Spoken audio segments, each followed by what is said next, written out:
Hola gente, bienvenidos a Mi Jardín en el Desierto. Hoy nosotros vamos a hablar sobre algo que quizás no encaje bien en sus jardines, pero para otros va a ser importante. ¿Cómo lidiamos con zonas inundadas o muy húmedas en nuestro jardín? Hoy les voy a traer un compilado de algunas especies que son muy buenas para esos locales y que ustedes van a poder utilizarlas sin tener que tener mucha manutención y sin miedo de pudrimiento de las raíces. Ustedes ya saben, mi nombre es Samantha Klein y bienvenidos a Mi Jardín en el Desierto.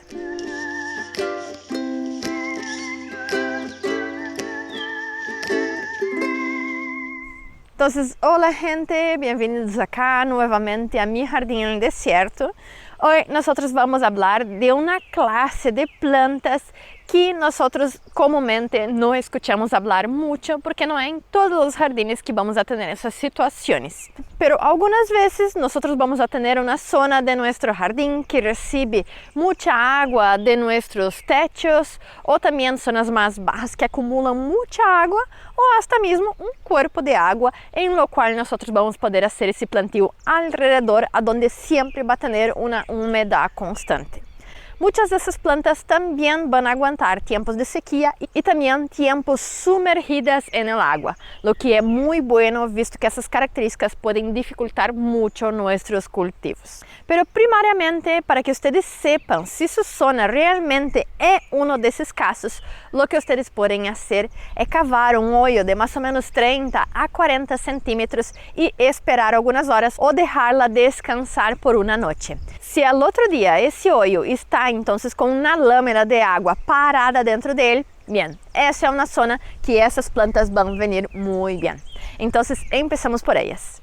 Bien, uno de los géneros muy interesantes para esas zonas anegadas son las iris, que vienen en diferentes formatos, diferentes colores, diferentes tamaños. Nosotros tenemos iris que llegan hasta 2 metros de altura y algunas que no pasan de 30 centímetros. También vamos a tener diferentes colores, como blancas, rosadas, un poco más negras, oscuras, azules y también en diferentes patrones, como tigrados, con pelotitas o también planas.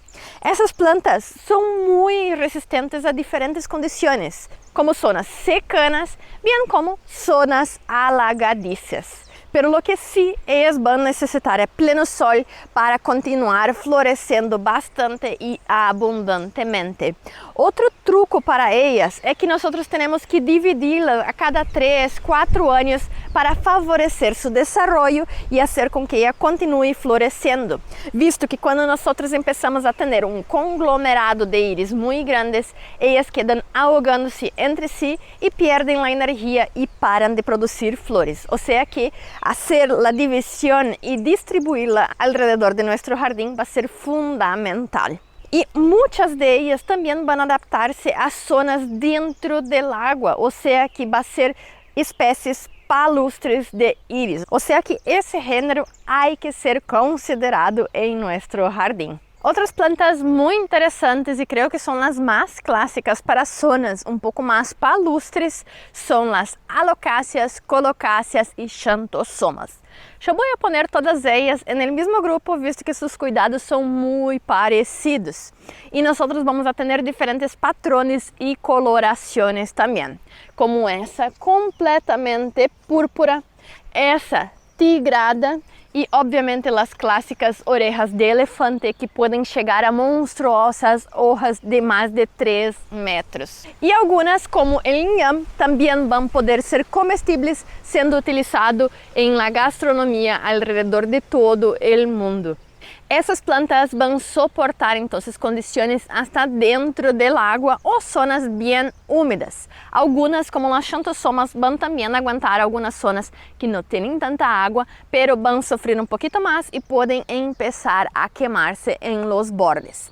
Essas plantas son resistentes a ciertas heladas. Si nosotros las cultivamos en suelo y nosotros tenemos heladas de hasta -5, comúnmente ellas van solamente quemar la la parte superior, pero como son plantas bulbosas, ellas también van a aguantar dormientes abajo del suelo y así en la próxima primavera van a conseguir romper la dormencia. Lo mismo va a pasar con épocas muy secas, en las cuales también ella va a poder perder el follaje, quedar en dormencia y cuando ya haya humedad nuevamente va a empezar a criar hojas. Essa é uma planta muito fácil de matar em maceta, visto que é difícil de acertar quanta umidade nós vamos a ter. Elas necessitam um suelo bem drenado, pero uma umidade constante. Pero um truco é ponerla diretamente dentro da água e assim elas vão sobreviver e vão proliferar por muito e muito tempo. Essas plantas vão ser ornamentales devido a su follaje, visto que a floração não vai ser tão bella assim e bem discreta. E também devido a que suas hojas contêm muita água e se queimam facilmente, lo melhor é mantê-la em uma zona de semi-sombra, visto que o sol, se nós temos temperaturas muito altas, podem queimar-se. Acá nós temos outro muito bom exemplo de plantas que aguentam bastante umidade e necessitam de ela, aunque algumas espécies vão aguentar também essas zonas um pouco mais secas. Eu estou falando de las canas e dentre elas está a cana índica, que é uma das mais produzidas e utilizadas em la jardineria. Pero vamos a ter diferentes outras espécies de cana que também vão poder ser adaptadas a essas zonas um pouco mais alagadas e incluso ser utilizadas dentro da água. Recordando-se que a cana índica, nós já temos um vídeo aqui no canal em qual eu mostro receitas com su rizoma que nós podemos utilizar para fazer purés, buñuelos e outras coisas. Elas vão ter uma diversidade de flores de diferentes colores e tamanhos que vão ser muito exuberantes em nosso jardim. Pero solamente su follaje também já vai trazer esse aire tropical para nossos jardins e vai poder ser utilizada muito facilmente em zonas frias também, de inviernos frios, visto que solamente al final da temporada sacar su rizoma abaixo da terra e ponerlo em um local um pouco mais protegido, que rapidamente depois transplantando-la em primavera, ela vai criar uma grande floração em verano. Assim que é uma planta tropical, pero muito fácil de utilizar em nosso jardim em essas zonas um pouco mais templadas. Bem, acá estamos em la zona mais úmida de meu jardim, que eu tenho que caminhar arriba de palafitos porque o suelo é muito encharcado. Pero há uma planta que se desenvolve muito bem acá, pero que dentro de nossas casas muitas vezes sofrimos para conseguir tê-la. Eu estou falando de las calas, ou vasos, copos de leches, que são demasiado lindas e vão aguentar esses suelos super saturados em água. Essas plantas tampouco são resistentes a heladas e vão queimar-se completamente, mas também tendem a desenvolver novo folhaje quando as temperaturas começam a aumentar. Todas essas que estou falando não vão aguentar heladas muito fortes que vão congelar o suelo, ok? As calas mais comuns vão ser essa toda branca e também uma que tem a punta verde, que também é bem resistente. O melhor para essa planta é que nós cultivemos ela com uma semi-sombra. E o que eu hago acá é que não tenho uma semi-sombra completa, mas como tenho plantas um pouco mais altas alrededor, por lo menos o folhaje queda protegido. E assim, quando nós temos o desenvolvimento das flores, que são um pouquinho mais altas que o folhaje, ela vai conseguir destacar-se, sair, para que nós consigamos visualizá-la e desfrutá-la muito bem.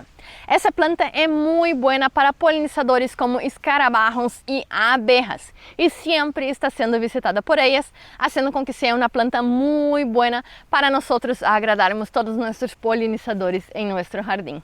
Bem, e nós também vamos ter algumas espécies arbóreas e a melhor de todas vai ser os salix, ou também conhecidos como sauce ou sauce chorón.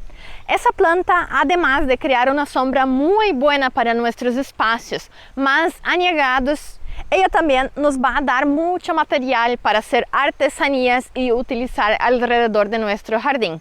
Tanto para atar nossas enredadeiras, fazer estruturas para nossas uvas, bem como artesanias dentro de nossa casa. Los sauces sempre vão ter que ser podados ao início da primavera, quando esteja terminando o inverno, para que assim ele quede com uma estrutura mais aberta e assim quede mais sano. E toda essa poda nós vamos poder utilizar, visto que todas essas ramas vão ser muito flexíveis e muito boas para utilizar em essas artesanias. Esses sauces foram utilizados ao redor de toda a história, principalmente em Europa, visto que essas ramas flexíveis podem chegar até 4 metros e vão ser muito boas para ser utilizadas em cercados. A maioria dos árvores vai tardar bastante tempo para desenvolver-se e poder ser aproveitado, pero o sauce todos os anos poderá ser podado e sacar então material para essas estruturas. Com eles também nós podemos fazer cercas vivas, fazendo diferentes estruturas e também cabañas em nosso jardim.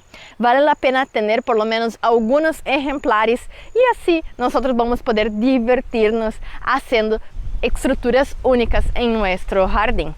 Bem, uma planta que nós não acostumamos a utilizar nessas zonas que são muito mais úmidas, pero que funciona muito bem, são alguns tipos de gladiolo, como por exemplo esse gladiolo da Alene, que cresce asilvestrado ao redor de toda a América do Sul. Em muitos países ele é considerado uma planta invasiva, visto que ele é muito tolerante a diferentes condições, propagando-se rapidamente.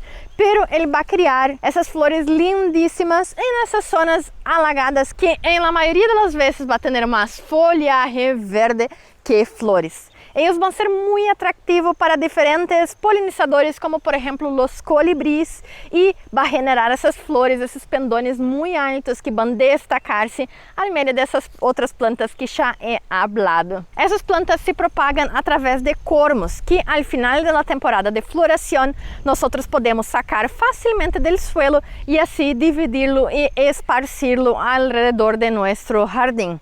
Aunque seja um cormo e os cormos, bulbos não sejam muito adaptados a essas zonas alagadas, esses sim vão aguentar. Sempre nós vamos a ter exceções e é bueno conhecê-las para sacar o maior proveito de elas. Pero vai dizer que não é uma flor increíble para ter nessas zonas então mais pantanosas. Bem, essa cá é uma das plantas que mais me gusta para essas zonas mais alagadas, aunque também ela vai aguentar ao meio de nosso jardim também. Essa é uma nativa chamada Sisyrinchium. E se vocês vivem em Argentina, Uruguai, sul do Brasil, vocês já devem haver visto ela por alguma ruta ao redor de onde vocês vivem. A Sisyrinchium vai ter essas hojas bem ornamentales, lanceoladas, pero ao início da primavera vai criar esses pendones bem delgados com flores muito douradas, deixando ela muito ornamental. Agora já está terminando sua floração, pero nós vamos a ter outro detalhe interessante aparecendo agora.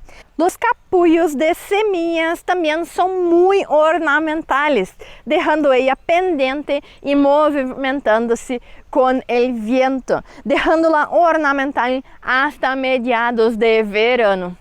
Essa planta é muito resistente a diferentes condições e também a las heladas, por isso que aparece muito a los subtrópicos. Pero também vai aguentar temperaturas altas se nessas condições mais úmidas. Sisyrinchium é uma das nativas que nós devemos começar a utilizar mais em nossos jardins. Outras 3 plantas que eu não tenho acá em meu jardim, pero aún mais estou buscando porque quero tê-las. E muitas vezes nós vemos nessas zonas mais alagadas e é muito utilizada. Uma dessas vai ser a cola de caballo, ou Equisetum, que é uma planta de porte médio e é utilizada muito para medicina e também para controlar fungos em nosso jardim. Ou seja que nós podemos fazer purines, extractos com essa planta e ela vai ser muito efetiva para ser utilizada então para combater hongos e bactérias em ele, como por exemplo o mildio. Já para a utilização humana, se utiliza muito para infecções, tanto de garganta e também do tracto urinário. Pero nós temos que ter muito cuidado, porque a ação fungicida de ella é devido a la gran concentração de sales de silício, lo que pode ser muito mal para nossos riñones. Ou seja que não recomendo quedar utilizando como infusões para nosso consumo. Pero ella vai ser muito ornamental, pero temos que ter cuidado de ser uma poda contínua para que ella não avance por todo nosso jardim. Porque como ella se desloca por abaixo da terra, ella corre rapidamente para outras zonas de él. Assim que cuidado. E outra planta que eu tenho acá, pero aún está muito chica para mostrar para vocês, seria a tifa, que eu carinhosamente chamo como planta de salchicha. A tifa, ela vai quedar com um grande crescimento, chegando hasta 2 metros, mais ou menos, um pouquinho mais se contamos a parte submersa, porque ela pode quedar dentro da água. E nessa temporada, ela vai começar a criar essas inflorescências e semillas que se assemelham a uma salchicha. Essa planta é muito boa para nossas aves em nosso jardim, visto que ela vai ser utilizada tanto para a construção de nidos dessas aves palustres e também vai ser utilizada em la alimentação quando essa flor esteja madura e cheia de semillas. Ou seja que várias aves ameaçadas vão utilizá-la em sua alimentação. Assim que se vocês têm um corpo de água ou uma zona mais alagada, a tifa é uma que super recomendo que vocês tenham. Outra planta que provavelmente vocês conhecem das classes de história em la escola seria o famoso papiro, das quais se sacavam fibras para construir esses primeiros papéis da humanidade em la Mesopotâmia. Essa planta é uma planta lacustre, pode quedar diretamente dentro da água, mas também em los bordes de lagos, bem como zonas anegadas. O papiro vai ter de dois formatos, esse mini que não passa de mais ou menos 50 centímetros e outros que podem chegar hasta 2 metros de altura, 2,5 metros. Essa é uma planta muito rústica, também vai aguentar diferentes condições, tanto um pouco sombreada como sol pleno, e o único que ela vai querer é umidade. Assim que nós podemos ter ela dentro de contenedores com muito pouca manutenção. Essas plantas vão ser muito boas, visto que vão produzir locais para que nossas libélulas e outros animais consigam ovoposicionar e assim nós criarmos um equilíbrio ecológico muito maior. Ela é muito ornamental e também nós vamos poder utilizar esses talhos para arreglos florais. Ela é muito linda. E a terceira que eu não tenho aqui, mas estou buscando, e se vocês vivem nos subtrópicos e também por Chile, provavelmente vocês vão conhecer, é as guneras, que são nativas tanto acá de Brasil, bem como também de la Patagônia chilena. As guneras vão criar essas hojas gigantes que vão ser muito ornamentais. E são muito utilizadas também em Inglaterra, visto que las levaram hasta allá. E elas são tão famosas que apareceram na película clássica Jardim Secreto. E elas deram para mim uma das melhores tomas de toda a película. E agora vamos para a última que queria mostrar acá.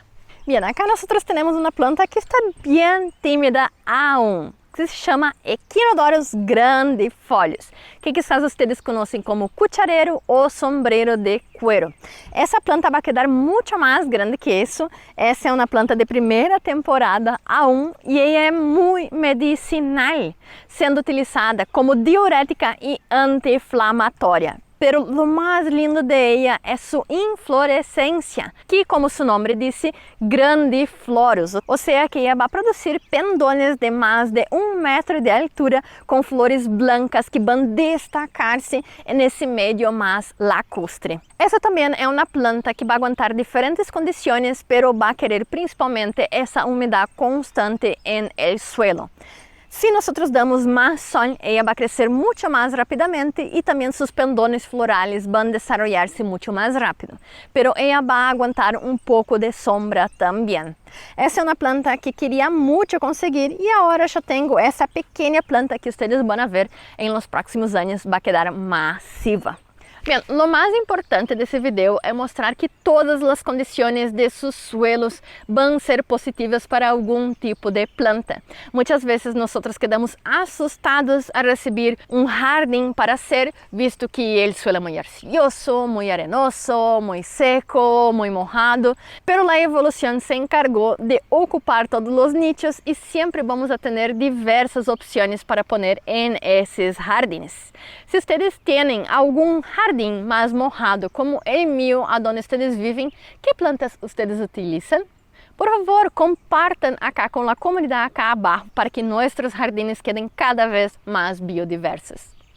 Bien, espero que ustedes hayan aprovechado esse video e hasta la próxima. Tchau!